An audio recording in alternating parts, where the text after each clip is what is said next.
First one is personal development. Now, in illustrating personal development, Mr. Schoaf, my teacher, started with money. You know, money's not the only place to start in talking personal development, but it's where he started, so let me share the thoughts he shared with me back then. Let me share them with you. Here's the best lesson I can give you on economics. It's very simple. We get paid for bringing value to the marketplace. That's about as simple as I can put economics. We get paid for bringing value to the marketplace. Now, it takes time to bring value to the marketplace. However, we do not get paid for time, so we cross that out. Mistakenly, the man says, I'm making about $20 for an hour. Not true. If that was true, you could just stay home, right, and have him send your money. So that's not true. We don't get paid for time. We get paid for value brought to the marketplace. Now, since that's true, here's one of the key questions of my talk to you today. Is it possible to become twice as valuable to the marketplace and make twice as much money in the same time? Is that possible? The answer is yes. Could you become 3 times as valuable as you might be right now to the marketplace and make 3 times as much money in the same time? And the answer is yes. 5 times, 10 times? Of course. America is unique. It's a ladder decline. It starts down here, let's say, at $5 an hour, and it keeps going up. Top income last year, $80 million. The guy who runs Coca-Cola. Now, that's a heck of a ladder. That's why everybody wants to come here, right? The boat people are not headed for Vietnam. People haven't plotted and schemed for 50 years saying if I could just get to Poland, everything would be okay. Not true. Everybody wants to come to America. And the reason is because we've got the best wind ever blowing in our favor. We've got the best economic opportunity anybody's had in 6,500 years. And all you have to do is understand it and take advantage of it. Now, there's some key questions to ask here. Why would the marketplace pay someone only $5 an hour? Very simple answer. They're not very valuable to the marketplace. Now, we must underline to the marketplace. This person might be a very valuable brother. Yes. Member of the family, valuable. Yes. Valuable member of the church, of course. Valuable citizen of the country? Yes. Valuable in the sight of God? No doubt. We're all of equal value in the sight of God. But if you're not very valuable to the marketplace, you don't get much money. You say, well, it shouldn't be that way. Well, then you got to start your own country. You know, this one's been in process for 200 years, and this is the best we've been able to come up with so far. But here's the key. You don't have to stay here. Now, there was a big debate in Congress last year that this $5 was not enough, should be 6, should be 6, should be 6. But we don't need legislation. 6 is already on this ladder. The next step up. You know, if you work for McDonald's, they'll pay you $5 an hour to take out the trash. If you whistle while you take out the trash, they'll pay you $6 an hour. So we don't need that legislation. You just need to take lessons on how to whistle. Have a good attitude. Now, as you begin to climb this ladder, why would the marketplace pay some people $50 an hour? Answer, evidently, they must be more valuable to the marketplace. 10 times more valuable. And is that possible for someone to be 10 times more valuable and earn $50 an hour instead of 5? And the answer is yes. That's what America is all about. Now, why would the marketplace pay some people $500 an hour? Evidently, this person must be much more valuable to the marketplace. That's what's important to understand, to the marketplace. And would the marketplace pay one person $80 million for 1 year's work? And the answer is, of course. If you helped a company make $1 billion, would they pay you $80 million? I'm telling you, it is possible.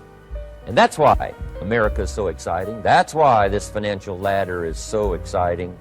It's possible for all of this to come true for all of you, no matter where you start. As a student in school, just getting started out there in the workplace, this is all possible for you.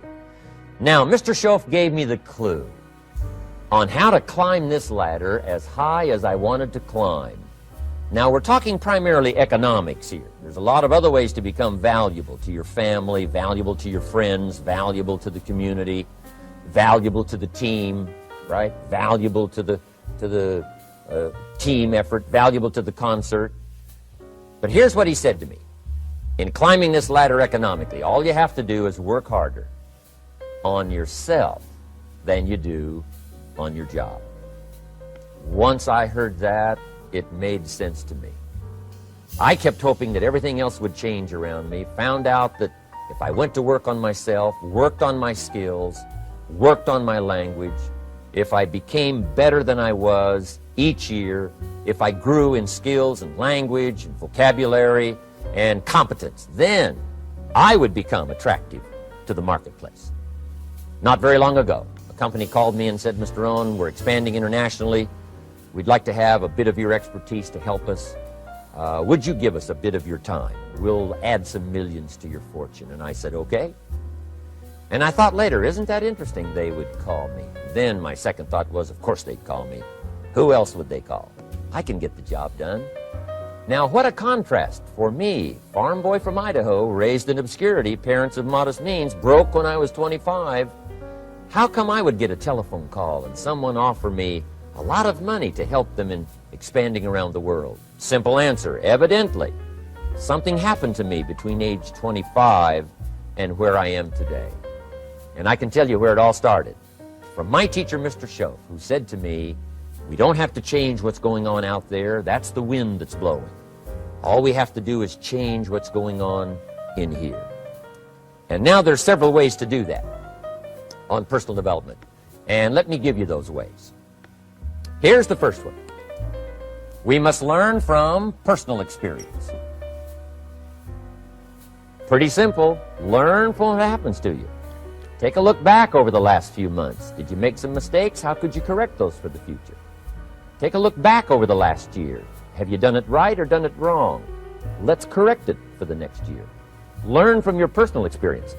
Mr. Schoaf asked me when I first met him, he said, Mr. Rohn, how are you doing? You've been out there now 6 years. And I said, I'm not doing very well. He said, I suggest you not do that anymore. What a simple, swift analysis to my situation. He said, if you keep doing it, the next 6 years will be like the last 6. You don't want that to happen. Let's make the changes. So learn from your personal experience. Now here's number 2, why I came to share this video experience with you today. And that, I call it OPE, other people's experiences. That's me, other people. That's your teacher, other people.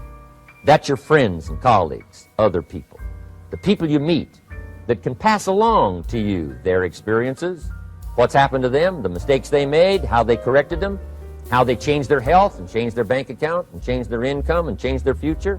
That's it, other people. Now there's 2 kinds of people to learn from. One is failures.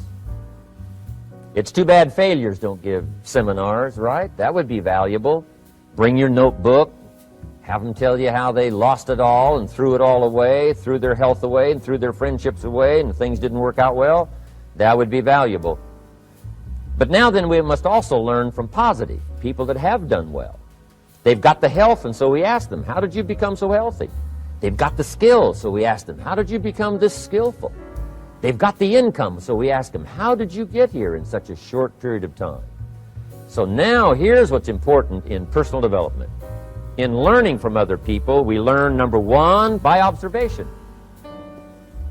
We learn what we see. We watch people that are successful in what they do. In sports, we watch their disciplines. In business, we watch their disciplines.